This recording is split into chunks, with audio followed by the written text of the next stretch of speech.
One of the things I want to do, or that I like to do with everybody that I meet with, is I kind of pull back the curtain and I show them the things in this industry that are kind of ugly.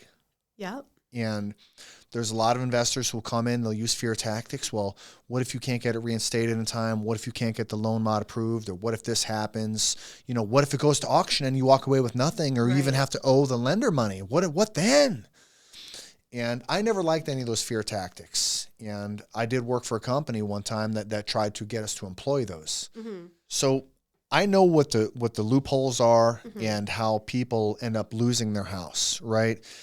I made it a point, if someone else's name goes on that deed, that's the beginning of the end, right? That you did explain that. And when these other companies make some sort of offer to you, it's always their paperwork. And remember, they're pros at doing this. They've got their attorneys have written this up, and you're first timers, right? You're going off of the relationship off trust. Yeah. But on their end, this is just business, right? They're here to make a profit. And if you do one misstep along the way at any time, somehow or another, they can sneak that out from under you, right? Right. Because you guys made it clear you wanted to stay there. Right. It's my husband's home. And other people were willing to help, but only if they could be on title.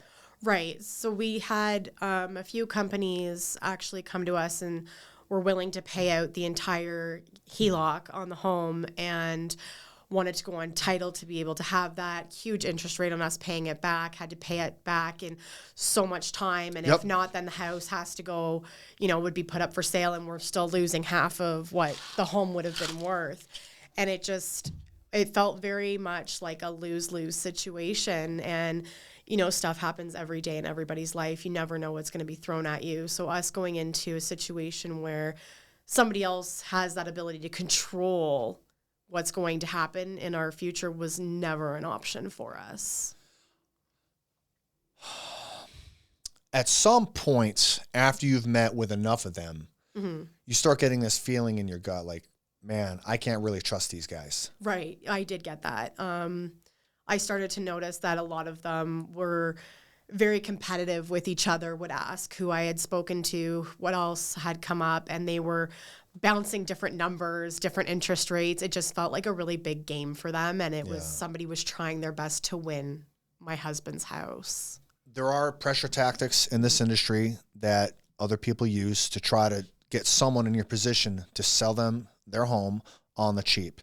Can you talk about some of the things they try to do or say to get you to make a bad decision? A lot of them would limit their offers. Or they would... got to do it today because I'm looking at buying this other house? Oh, yeah, that's an old one. Absolutely, and it was always, okay, well, we can offer you this today, but we may not be able to offer you this next week. There was never really a time period where they would actually let us sit there and stew in it and look over the agreement and stuff. It was always, you got to get it done right now because the bank's going to come after you. There's only so much time we have to control the situation before the bank steps in. And it was always... pressure.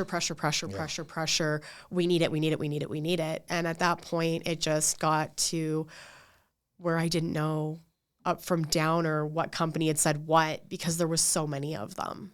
So I'm hearing two things. I'm hearing fear and urgency, right? They're trying to use fear and urgency to get you to make a bad decision. Right. And that would make them a whole lot of money. Absolutely. Right. So it didn't feel like they were looking out for your best interests. No. Yeah. They didn't care that we had kids. They didn't care about the sentimental value of the home. They didn't care about anything except for, let's get our name on the deed so we can take your house. Yeah, let's do this deal, right? Yeah. We got to do a deal. Yeah. Yeah. Okay, so now I'm curious, Celeste. What is the most offensive or bold thing one of these guys said to you when they're trying to get your house? The one thing was when they approached our house and they were talking to me, they came right out and sat there and said, well, this is not your home. This is your husband's home. We want to speak to him.